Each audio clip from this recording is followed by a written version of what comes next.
Es evidentemente imposible tratar de resumir lo que ha significado la educación en Grecia, también porque con respecto a los otros pueblos antiguos que hemos visto, tenemos una extraordinaria cantidad de documentos históricos, de obras de carácter literario y también filosóficos que nos testimonian, históricos que nos testimonian de la educación en el mundo griego. Es también la más cercana a nosotros como lengua, como cultura. Yo quiero, por lo tanto, solo destacar algunos aspectos. Aconsejo a quien pueda leer por completo la obra de Irene Marrou sobre la historia de la educación en la Edad Antigua, que ha sido publicada, una de sus ediciones ha sido la de Buenos Aires en 1965. Se trata probablemente del estudio más completo sobre la educación griega y romana que nosotros todavía tenemos. Pero, dicho esto, yo fijaría tres importantes momentos en la historia de la educación griega. Primero, el momento antiguo, la época épica, la época heroica, que tiene como centro la epopeya de la Ilíada y de la Odisea. Se trata de los primeros siglos de la formación del mundo griego, los siglos X, IX, VIII, que nos presentan una sociedad fundamentalmente guerrera, donde los valores son los valores del heroísmo de la guerra, son los valores de pueblos que tienen que defenderse, abrirse un espacio, crear una propia cultura, cuidando los propios límites territoriales y creando una sinergia y una unidad entre los jonos, los pueblos jónicos que eran el inicio de Grecia, y los pueblos dóricos que eran los pueblos del centro de las estepas europeas que habían bajado a las tierras y a las playas del mundo griego. Y aquí no hay mejor documentación que las obras de Homero, Ilíada y Odisea. Y los valores de esta cultura eran los valores también de la educación griega. Sería interesante desde este punto de vista leer, por ejemplo, la obra de MacIntyre, su estudio sobre el concepto de virtud, After Virtud, que trata en los primeros capítulos de la concepción de la virtud en el mundo griego y nos da un bosquejo interesantísimo de la visión del hombre que tenía el mundo griego. Allí donde explica que, por ejemplo, no hay la idea de individuo como ser personal y irrepetible, sino hay la idea de individuo en cuanto miembro de un grupo, de una tribu, etc. Pero sin intervenir dentro de esto, decimos que el primer elemento importante de la educación en Grecia es el mundo homérico, con sus valores y por lo tanto sus disciplinas. Es la época de la Grecia donde prima el concepto que ha sido sintetizado en los dos términos kalos kai agathos. Kalos, bello, agathos, bueno, donde aparentemente, si lo leemos en términos modernos, deberíamos decir que bello es el modelo de los desfiles de moda o de las películas, y el bueno, según nuestro concepto, es la persona de buenos sentimientos, es la persona noble como sentimientos humanos. En realidad, el kalos kai agathos del mundo griego épico es el bello, es el Schwarzenegger de la situación, diríamos hoy el físico-culturista, es decir, el hombre que es físicamente apto a la batalla, a la guerra. De allí nacen también los Juegos Olímpicos, que eran imitaciones en tiempo de paz de las actividades de la guerra. Entonces, ¿quién es el kalos? Es el hombre que tiene el físico adecuado para enfrentar situaciones de conflicto y por lo tanto el héroe militar. Y el agathos, el bueno, ¿quién es? Es curioso entender el término agathos y es fácil. Basta pensar a su superlativo. El superlativo de bueno en castellano es óptimo y el superlativo de kalos es Ariston. ¿quién es entonces el mejor? ¿Quién es el hombre bueno? Es aquel que deriva del mejor, y el mejor es el Aristoi, es decir, aquel que ha fundado la ciudad, los primeros que han fundado la ciudad, lo que nosotros hoy llamaríamos la aristocracia, lo que gobierna la ciudad. Hay una identidad, por lo tanto, entre valores positivos y valores de aquellos que se han instaurado por primeros en un territorio y lo dominan. Coincide la bondad con la propiedad de las tierras, y esto es una característica de muchos pueblos antiguos. Lo hemos visto también en el caso de la India, como los pueblos arios que se instalan allí tienden a identificar el valor de la persona con ciertas características de carácter étnico o de poder.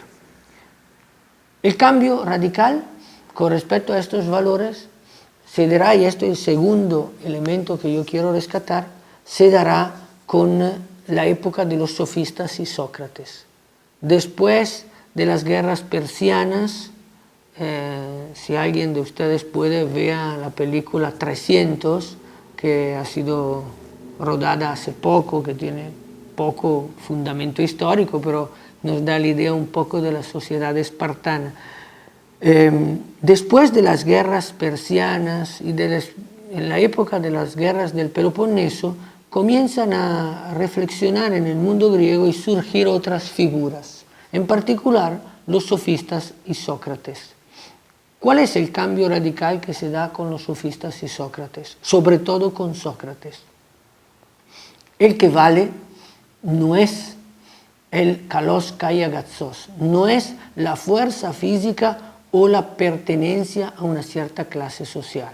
Vale el hombre que vale en su interioridad. Esta es la grande novedad en el mundo antiguo. Sócrates descubre que el hombre no es su cuerpo y no es su pertenencia de carácter social. Es el descubrimiento de la psique, de la interioridad. Podríamos decir nosotros hoy descubrimiento del alma, aunque Sócrates no tuviese claro qué significaba esta psique. Lo descubrirán, lo aclararán después fatigosamente, primero Platón y después Aristóteles. Pero con Sócrates, algunos grandes filólogos han estudiado el significado de las palabras en la literatura antes de Sócrates y después de Sócrates, y se han dado cuenta que algunas palabras claves han cambiado de significado. La palabra libertad, antes de Sócrates, la palabra eleuteria, antes de Sócrates significaba un bien sin hipoteca. Después de Sócrates indica la libertad interior. Y del mismo modo, la palabra autocontrol, la palabra control sobre uno mismo, en el mundo anterior a Sócrates, indicaba la posesión que uno tiene de los bienes no hipotecados, sin hipotecas. Y en esta segunda fase significa el control sobre las propias pulsiones, las propias pasiones. Y así podríamos continuar con otras palabras. La misma palabra psique, antes de Sócrates indicaba un fantasma, una sombra que se viera en la noche, lo que quedaba del hombre cuando iba en el más allá, mientras con Sócrates comienza a indicar el núcleo principal de la persona. Esto crea, como ustedes pueden bien entender, una grande novedad también en el campo educativo. ¿Qué cuenta? ¿Qué es importante cultivar? Importante es cultivar la interioridad de la persona. Por tanto, el papel de la educación es ayudar al hombre a sacar afuera lo positivo que hay dentro de sí, a valorar lo profundo de la propia humanidad. De aquí toda la figura de Sócrates que todos nosotros bien conocemos. Y el tercer punto que yo quería destacar con respecto a la educación son las grandes instituciones educativas, las más grandes instituciones educativas de la antigüedad, que serán en Atenas y serán obra de los dos grandes discípulos de Sócrates, uno discípulo directo de Sócrates y el otro discípulo del discípulo, es decir, Platón y Aristóteles. Platón y Aristóteles dan vida a las grandes instituciones, a las más grandes instituciones educativas. La Academia de Platón y el Liceo de Aristóteles fueron verdaderas y propios centros de investigación superior. Paragonable, comparable con los más importantes centros de investigación que existen hoy en el mundo, paragonables con las más grandes universidades de la Edad Media o de la Edad Contemporánea. Lugares de búsqueda del conocimiento de la realidad, lugares de búsqueda de la verdad. Algunos historiadores han dicho que no se sabe cuánto habría avanzado más rápidamente la ciencia si el Liceo de Aristóteles, en vez de terminar prácticamente con su muerte y pocos años después de su fundación, hubiese podido continuar en el tiempo. Así que sobre estos dos grandes momentos de la historia de la educación dejo a usted la inquietud, recordando que, por ejemplo, en el Liceo de Aristóteles se cultivaban todo tipo de ciencias y a niveles verdaderamente extraordinarios. Con respecto a la educación romana, podemos destacar una característica fundamental que se diferencia de la educación griega y en general muy importante con respecto al mundo antiguo, y es el papel y el rol que jugará la familia en la educación. La sociedad romana de los primeros siglos es una sociedad agrícola fundamentalmente y con fuerte enraizamiento en las tradiciones familiares. Así que el mundo educativo del niño romano será el mundo de la familia, tendiente a valorar aquellas tradiciones de heroísmo, de entrega, de sacrificio que son ligadas a las familias, a las nobles familias romanas.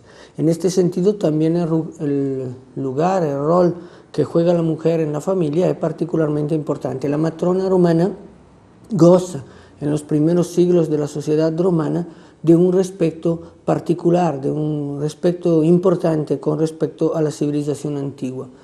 En el mismo tiempo, naturalmente las cosas no quedarán así. Con la venida del helenismo y con la fase imperial, las cosas, si bien la sociedad romana mantiene como tradición y como historia algunos valores, estos se van perdiendo progresivamente. Así que es fácil ver en la fase imperial un momento de corrupción de la costumbre y por lo tanto como consecuencia una corrupción también en el nivel educativo.